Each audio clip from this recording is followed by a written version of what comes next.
Snow boarding பத்தி ஒரு முக்கியமான விஷயம் சொல்றேன். இத பத்தி நல்லா தெளிவா புரிஞ்சுக்கங்க.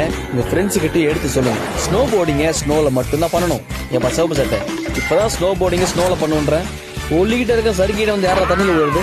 குளிக்காம வந்து தண்ணியை பார்த்தோன்னு டென்ஷன் ஆயிட்டேன். ஸ்னோ போர்ட்ல விளையாட தெரியலனாலும் பரவாயில்ல, ஆனா ஸ்னோ போர்ட்ல விளையாடுறவங்கள தொல்லையே பண்ணாதீங்க. பராக் பராக் பராக் எப்படி சார் பிளைட் மோட்ல வந்தாரு. கீழே வந்துட்டு இருக்கிற ஸ்னோ போர்டர் தன்னோட ஸ்னோ போர்டோட அப்பர் எட்ஜ அப்படியே பனியில அழுத்தி வச்சிருப்பாரு. இது கீழே விழாம அவர் பாதுகாக்குது. இப்படி பண்றதுனால ஃபிரிக்ஷன் அதிகமாகி ஸ்பீடு குறையுது.